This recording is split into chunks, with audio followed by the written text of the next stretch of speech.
Chapter 20. Your part in the Negro Conference. For 8 or 9 years now, it has been our custom to hold here what is known as the Tuskegee Negro Conference. A number of years ago it occurred to some of us that instead of confining the work of this institution to the immediate body of students gathered within its walls, we perhaps could extend and broaden its scope so as to reach out to and try to help the parents of the students and the older people in the country districts, and, to some extent, if possible, in the cities also. With this end in view, we, some years ago, invited a number of men and women to come and spend the day with us, and while here, to tell us in a very plain and straightforward manner something about their material, moral and religious condition.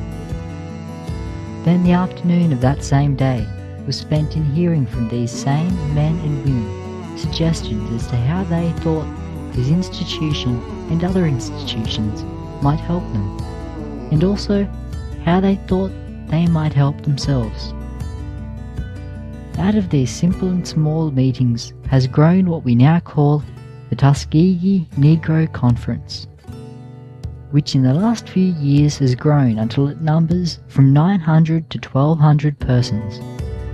We not only have that large number of persons, most of whom come from farms and are engaged in farm work, but we now also have the Workers' Conference, which meets on the day following the Negro Conference. This Workers' Conference brings together representatives from all the larger institutions for the education of the Negro in the South. Now these meetings for this year begin next Wednesday morning, and the practical question that I wish to discuss with you tonight is, what can we do to make that conference a success? What can you do for the conference? And what can the conference do for you? I wish you to grasp the idea that is growing through the country, that very few institutions now confine themselves in their work to mere teaching in the classroom in the old-fashioned manner. Very few now confine themselves in their work to the comparatively small number of students that they can reach in that way, as they did a few years ago. In many cases they have their college extension work. In one way or another, they are reaching out and getting hold of the young people, and getting a hold on the older people as well. And just so, to a very large degree, through this conference, Tuskegee is doing something of the same kind of thing. During these few days, we shall have hundreds of the farmers, with their wives and daughters, gathered here. We want each and every one of you here in the institution to make up your mind that you can do something to help these people. We want each one of you here tonight to feel that he or she has a special responsibility during the time these people are gathered together at Tuskegee. We sometimes speak of it as their one day of schooling in the whole year.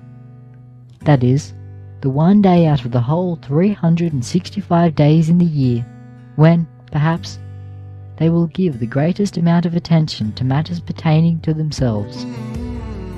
In inviting them here, not only the teachers and officers of this institution have a responsibility, but each and every student here also has a responsibility.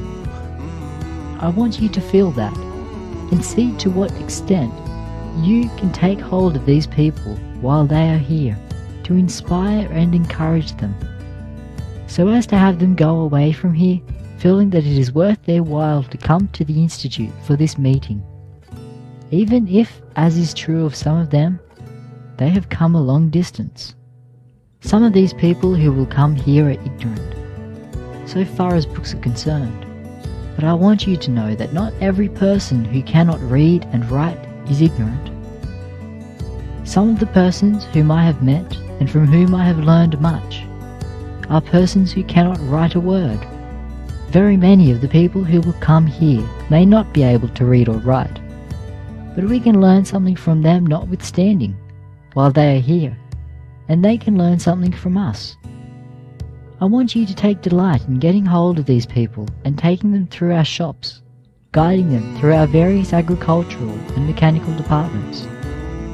Be sure that you exert every effort possible to make them comfortable and happy while they are here.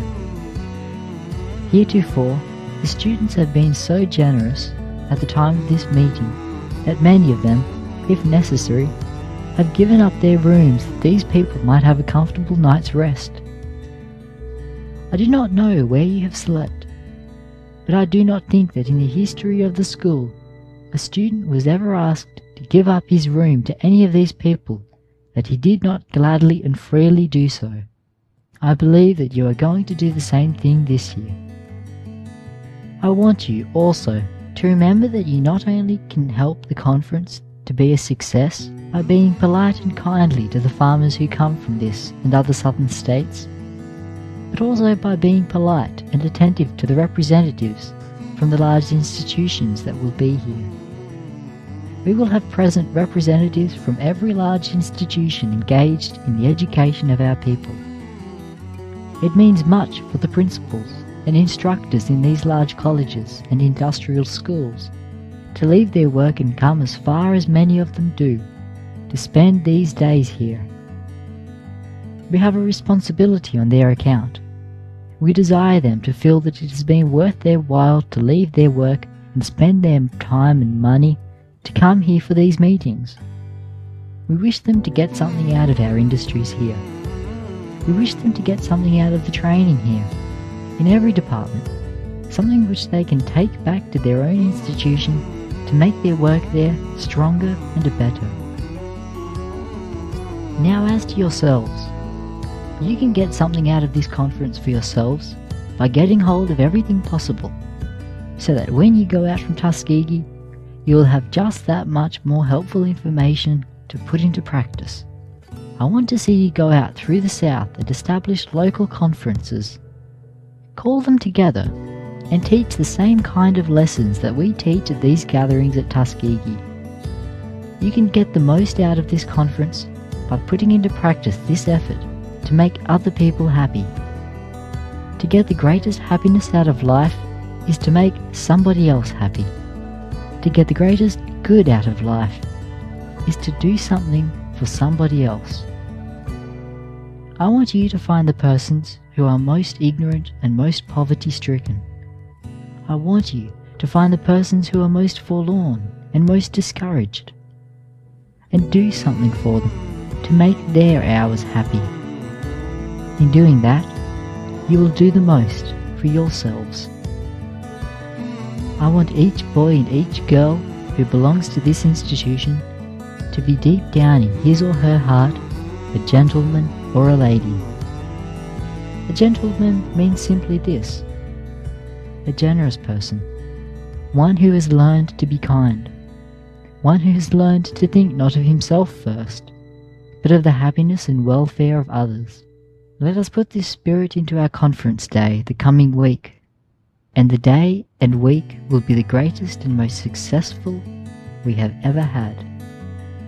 Let our resolution be that the persons who come here, whether they represent a university, a college, an industrial school, a farm, or a shop, let our resolve be that when these people leave here, they shall take away with them from Tuskegee something that will make their lives happier, brighter, stronger, and more useful. End of chapter 20. Your part in the Negro Conference.